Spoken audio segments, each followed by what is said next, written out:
এই যে ভাঙড়ে বারবার সায়নিধি গিয়ে গান করে আর সম্প্রীতি নষ্ট করে, আর বারবার বলে না হুজুরের ছেলে কি করে, ওরা কি গান পারে, ওরা কি গান বলতে পারে। তা নওশাদ ভাই তো গান বলবে না, নওশাদ ভাই ওইভাবে অশান্তি করতে যায় না, সেই কারণে আমি একটা গান গেয়েছিলাম। সায়নিধি গান গাওয়ার পরে আমি গানটা গেয়েছিলাম, ভাঙড়ের নওজোয়ান হিন্দু মুসলমান, ভাঙড়ের নওজোয়ান হিন্দু মুসলমান, সকলেই জেনে গেছে সওগাত এক শয়তান, সকলেই জেনে গেছে সওগাত এক শয়তান। ভাঙড়বাসী নয়নমণি নওশাদ ভাই যান দিদি, ভাঙড়বাসী নয়নমণি নওশাদ ভাই যান।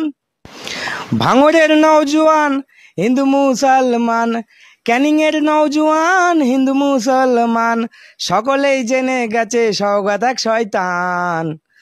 ভাঙড়ের নয়নমণি নওশাদ ভাই যান মোদের, ক্যানিংয়ের নয়নমণি নওশাদ ভাই যান। গতদিনে আমি একটা গান গেয়েছিলাম ক্যানিংয়ের সওগাত মোল্লাকে নিয়ে, সেই গানটা আমি আজ আবার নতুন করে গাইছি। সেই গানটা হলো, নতুন করে আমি আবার গাইছি, ও কথা বলো না গো দিদি, আমি সওগাত তোমার চটি চাটি, ভাঙড়বাসী জানতে গো পারলে, দেবে না মোর কবরে মাটি গো দিদি, মোর কবরে মাটি। তখন ভাঙড়বাসী বলছে, বাস স্ট্যান্ড না হয় না দিলে দিদি, ও দিদি সওগাতের জীবন তলায়, জুতোর মালা দেবে গো ঠিকই, ভাঙড়বাসী সওগাত মোল্লার গলায় গো দিদি, সওগাত মোল্লার গলায়। তখন আম মানুষ বলছে, ভাঙড়বাসী জুতোর মালা দিও না গো তোমরা, ও তোমরা মেরো না গো মুগুর, আর বড় ভাইজান বলে দিয়েছে সওগাত জাহান্নামের কুকুর গো দিদি, জাহান্নামের কুকুর গো ক্যানিংবাসী, জাহান্নামের কুকুর। হ্যাঁ, বুঝতে পেরেছি, তিনি বলেছে যে আমি দুবার হজ করেছি, কিন্তু নবীর সুন্নত তার মধ্যে নেই। তিনি দাড়ি চেঁচে টেচে বেশ এখন সাদা টুপি পরে লাইনে এসে তিনি বলতে বলতে অনেক কিছুই বলে ফেলেছে, যে সওগাত মোল্লা গরিবের আল্লাহ। আবার পাশ থেকে কেউ একজন বলেছে মসিহা, পাশ থেকে কোনো একটা কেউ বলেছে যে মসিহা। এইটা নিয়ে কোনো হুজুর স্টেজে উঠে আর বক্তব্য দেবে না, কারণ এরা তো পয়সার জায়গায় কম আছে। তো আর একটা জিনিস, এখানে অনেক হুজুর, আব্বাস ভাই যে ছোট ছোট নাকি মুখের দিকে তাকালে ছোট ছোট গোনা মাফ করবে, আগুন পিছন ভিডিও কেটে কুটে এইসবগুলো করে দেয়। কারণ আব্বাস ভাইয়ের পিছনে তো লাগতে হবে, ওইটা নরম জায়গা, ওই ওনার পিছনে লাগতে হবে বলে এই একটা নতুন করে ইদানিং আবার বেরিয়েছে, এটা কাইজার আহমেদের মতো নতুন করে আবার বেরিয়েছে। আর ইনি বারবার বলছে না যে সওগাত মোল্লা আল্লাহ, এটা অন্য কোনো হুজুরি আর শুনতে পাচ্ছে না। আমরা তো বারবার, আমরা তো অন্ধ হুজুর, আর যাদের কানে কিছু নেই তারা ঠিক শুনতে পাচ্ছে না।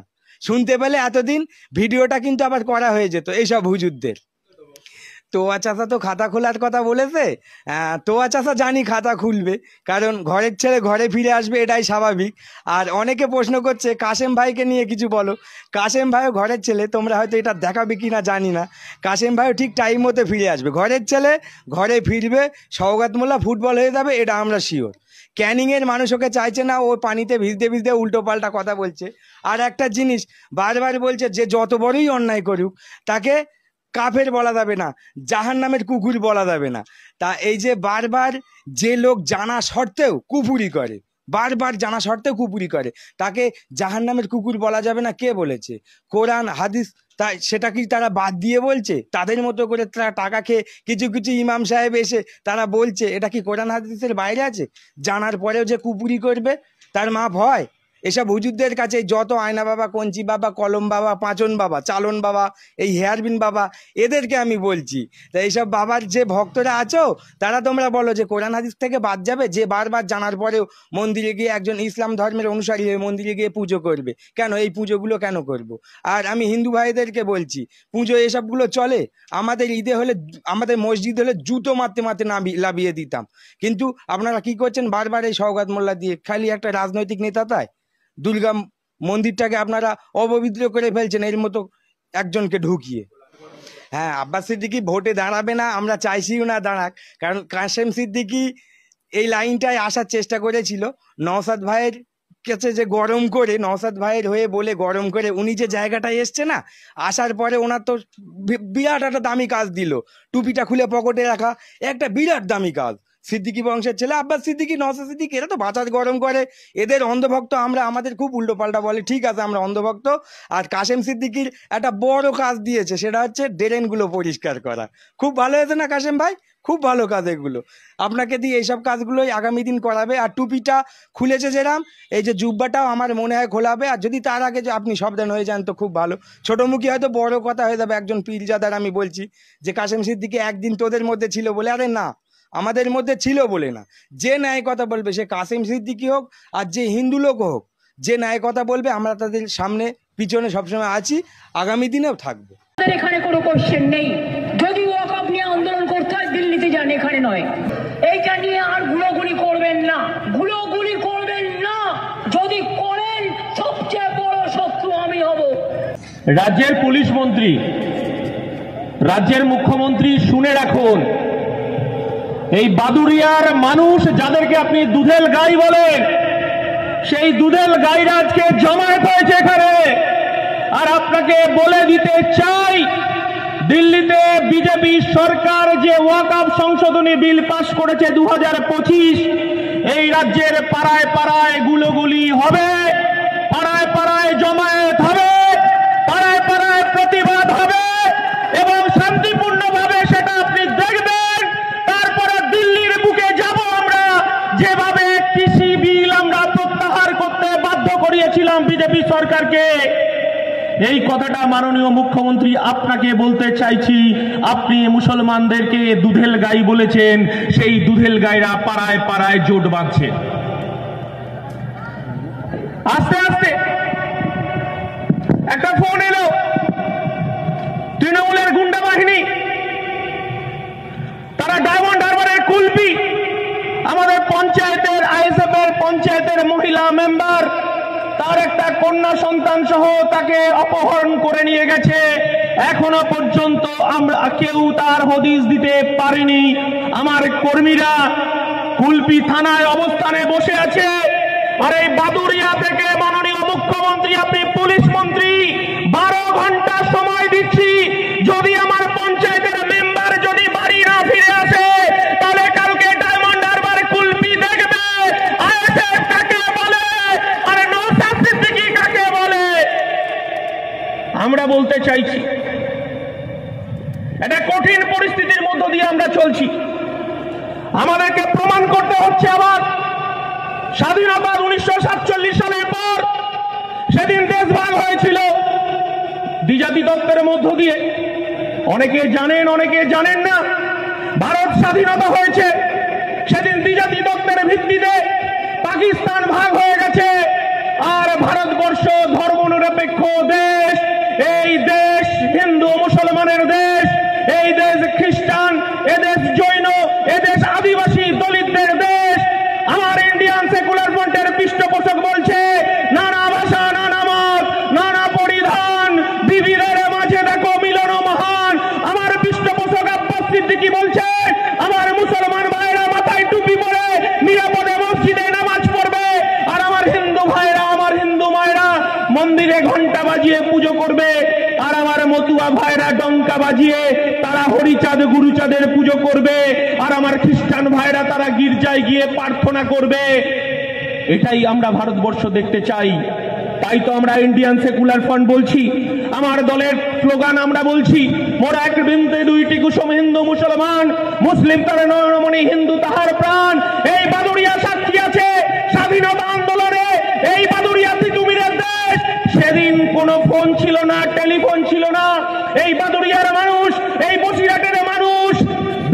সাম্রাজ্যবাদের বিরুদ্ধে ৮০,০০০ কৃষক জমায়েত হয়েছিল, ব্রিটিশ সাম্রাজ্যবাদ পিছু হটতে বাধ্য হয়েছিল, কিন্তু ব্রিটিশদের তাদের স্বৈরাচারের বিরুদ্ধে আমরা রুখে দাঁড়াতে পারিনি।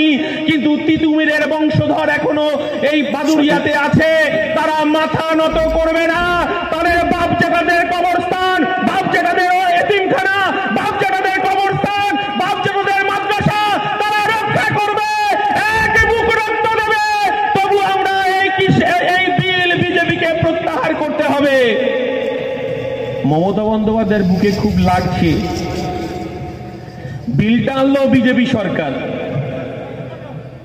পার্লামেন্টে 2 কক্ষে পাস হয়ে গেল, আর মমতা বন্দ্যোপাধ্যায় বলছেন গুলি করতে দেব না। আরে বাবা, জানি আমরা, এই বাংলার মানুষ জানে, এই বাংলার এই বাদুড়িয়ার মানুষ জানে যে 1998 সালে আপনি বিজেপি আরএসএস এর গর্বে জন্ম হয়েছে। অটল বিহারীর হাত ধরাধরি করে আপনি এই পশ্চিম বাংলায় জোট করেছিলেন। এই বাদুড়িয়ার মানুষ জানে, এই পশ্চিম বাংলার মানুষ জানে যে 1998 সালে আপনি বিজেপির সঙ্গে জোট করে এই রাজ্য থেকে বিজেপির 2 জন সাংসদ আপনি পাঠিয়েছিলেন, আপনিও জিতেছিলেন, আপনার দলের কয়েকজন এমপি জিতেছিল। সেদিন অটল বিহারী বাজপেয়ীর মন্ত্রিসভায় মমতা বন্দ্যোপাধ্যায় আপনি রেল মন্ত্রী হয়েছিলেন। মমতা বন্দ্যোপাধ্যায় আপনি এই দমদম থেকে বিজেপির তপন শিকদারকে জিতিয়েছিলেন, তিনি টেলিকম মন্ত্রী হয়েছিলেন। আর আপনি কৃষ্ণনগর থেকে জুলু মুখার্জি, সত্যব্রত মুখার্জিকে জিতিয়েছিলেন, তিনিও দিল্লির মিনিস্টার হয়েছিল। এই বাংলার মানুষ মনে আছে, এই বাংলার মানুষ ভুলে যায়নি যে 2002 সাল সারা ভারতবর্ষে গুজরাট দাঙ্গায় আগুন জ্বলছে, 791 জন মুসলমানকে খুন করলেন নরেন্দ্র মোদী তখন গুজরাটের মুখ্যমন্ত্রী। তিনি গুজরাট দাঙ্গার পরে বিধানসভা নির্বাচনে আপনি পুনরায় মুখ্যমন্ত্রী হলেন। আর আমার রাজ্যের মুখ্যমন্ত্রী, আজকের মুখ্যমন্ত্রী, তখন তিনি বিরোধী নেত্রী ছিলেন, তিনি ফুলের তোড়ায়, তিনি স্বাভাবিক মিত্র হিসেবে তাকে ফুলের তোড়া পাঠালেন। এই বাংলার মানুষ ভুলে যায়নি 2003 সাল জগন্নাথপুরে আরএসএস এর সভায় আপনাকে নিমন্ত্রণ করলো, আপনি গেলেন। সেদিন আরএসএস কে মমতা বন্দ্যোপাধ্যায় আপনি বললেন প্রকৃত দেশভক্ত যদি থাকে আরএসএস, আর আরএসএস আপনাকে দুর্গা আখ্যায়িত করলো। এই জিনিস আমার বাংলার মানুষ বুঝে যায়নি। মমতা বন্দ্যোপাধ্যায় শুনে রাখুন, আপনার দুধের গাইদের আপনি হিজাব পরে, বোরকা পরে ধোকা দিয়েছেন। আপনি কলকাতার রেড রোডে ঈদের নামাজে দোয়া আদায় করেছেন। আমি একজন হিন্দু ঘরের সন্তান হয়ে আমার দুর্গা পূজায় 4 দিন ছুটি থাকে, আমার কালী পূজায় ছুটি থাকে, আমার ভাই ফোঁটায় ছুটি থাকে, রামনবমীতে ছুটি থাকে, হনুমান জয়ন্তীতে ছুটি থাকে। মাননীয় মুখ্যমন্ত্রী, আপনি এতটাই মুসলমানদের আপনি নাকি রক্ষাকর্তা, আপনার একবার মনে হলো না ঈদের 2 দিন ছুটি দিতে হবে? মুখ্যমন্ত্রী আপনাকে বুঝে গেছে এই বাংলার মানুষ। আপনার ক্যাবিনেট মন্ত্রী দীর্ঘদিনের আপনার সহচর শুভেন্দু অধিকারীকে আপনি পাঠিয়ে দিয়েছেন বিজেপিতে। এই বাংলার বাইনারি পলিটিক্স হচ্ছে, হিন্দু মুসলমানের রাজনীতি করা হচ্ছে।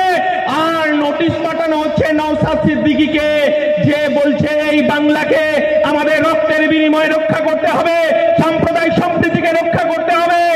আর যখন ওয়াকফ নিয়ে রাস্তায় আমরা মিটিং মিছিল করছি, আমার অধিকার, ভারতবর্ষের ধর্মনিরপেক্ষতা, ভারতবর্ষের সার্বভৌমত্ব, ভারতবর্ষের ঐতিহ্য, ভারতবর্ষের ধর্মনিরপেক্ষতা, সংবিধানকে রক্ষা করার জন্য আমরা যখন হিন্দু, মুসলমান, খ্রিস্টান, জৈন, আদিবাসী, দলিত আমরা রাস্তায় যখন নেমে মিটিং করছি, তখন মাননীয় মুখ্যমন্ত্রী আপনি এই রাজ্যের পুলিশ মন্ত্রী নওশাদ সিদ্দিকীর বিরুদ্ধে আপনি মামলা করতে পারে, আপনার ভাইপো নোটিশ পাঠাতে পারে, বিশ্বজিৎ মাইজিদের নামে আপনি মামলা করতে পারেন, কিন্তু আন্দোলন আপনি থামাতে পারবেন না। এই আন্দোলন রাস্তায় হবে, এই আন্দোলন পাড়ায় পাড়ায় হবে, এক বুক রক্ত দেব, তবু আমরা ওয়াকফ, মুসলমানদের ওয়াকফের যে অধিকার থেকে বঞ্চিত হতে দেব না।